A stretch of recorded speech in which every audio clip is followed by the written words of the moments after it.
Guys, আজ আবার একটা বড় ভিডিওর সঙ্গে চলে এসেছি তোমাদের সঙ্গে গল্প করতে।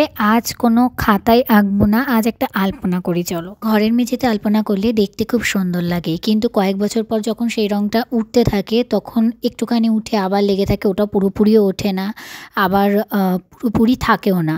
সেই সময়টা দেখতে বাজে লাগে, তাই মা আমাকে ঘরের মেঝেতে আঁকতে দেয় না। সেই কারণে ঘরের একদম মেঝেতে নয়, ঘরে ঢোকার সময় মানে ঘরের দুয়ারে এই আলপনাটা করেছিলাম। আর এই প্ল্যানটা আমার না, আমার বোনের।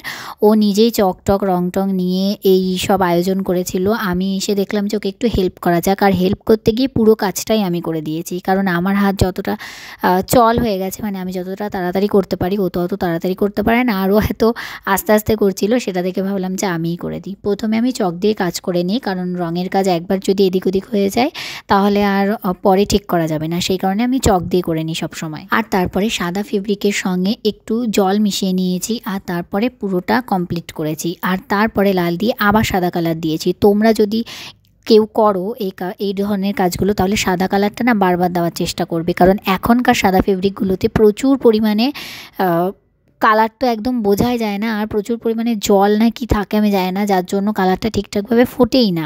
আমি বেশ কয়েকটা শিশি কিনে দেখেছি, প্রত্যেকটাতে একই রকম প্রবলেম। আমি ভেবেছি যে এই কোটোটা শেষ হলে মনে হয় ঠিক হয়ে যাবে, কিন্তু না, প্রত্যেকটা কোটোতে একই প্রবলেম হয়। সেই কারণে জল মিশিয়েই কাজটা করতে হবে, না হলে হবে না, কিন্তু বারবার দিতে হবে। আর আলপনার ক্ষেত্রে তো সাদা লালের কম্বিনেশন ছাড়া কোনো কথাই হবে না। আর এই দুই ব্যক্তি এসেছিল আমার কাজে দেখতে, আর আমি তো ঘরের দুয়ারে বসে কাজ করছিলাম। এখানে না পুরো ভিড় হয়ে গিয়েছিল জানো। আর এই ভিডিওটা করার তো কোনো প্ল্যানই ছিল না, হঠাৎ করে আলপনা করতে বসলাম আর দেখছি এত ভিড়। তারপর ভাবলাম যে আলপনা যখন করাই হচ্ছে আর আমিই করছি, তাহলে একটু ভিডিও করে নিই। আলপনার ডিজাইনটা কেমন হয়েছে সেটা কিন্তু অবশ্যই জানিও। দুয়ারে করলে যে ঠিকঠাক হবে, মানে এখানে তো আর খাওয়া দাওয়া হয় না, তাই রোজ মোছা হলেও হালকার ওপর দিয়ে চলে যায়, খুব বেশি উঠে যাওয়ার সম্ভাবনা নেই। তাই এই প্ল্যানটা যদি আমার আগে আসতো, তাহলে কয়েকদিন আগেই পৌষ পার্বণ ছিল, আমি সেই সময় এটা করতাম, কিন্তু আমার মাথায় এসেছিল না।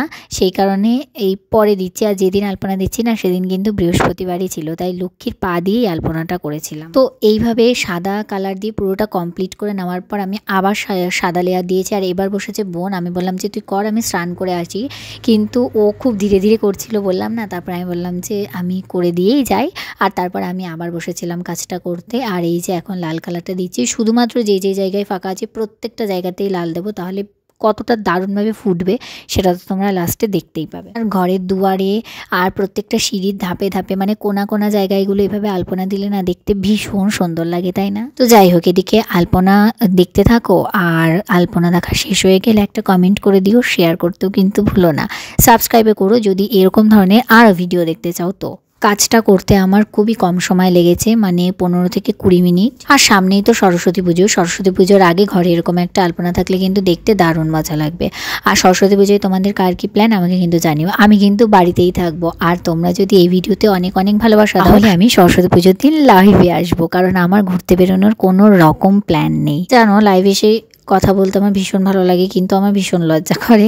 তো যাই হোক, তোমরাই জানিও আমি কি করবো, আর কাজটা কেমন লাগলো সেটা জানাতেও কিন্তু ভুলো না। তাহলে চলো, আজকে এইটুকুই, দেখাবো অন্য কোনো ভিডিওতে।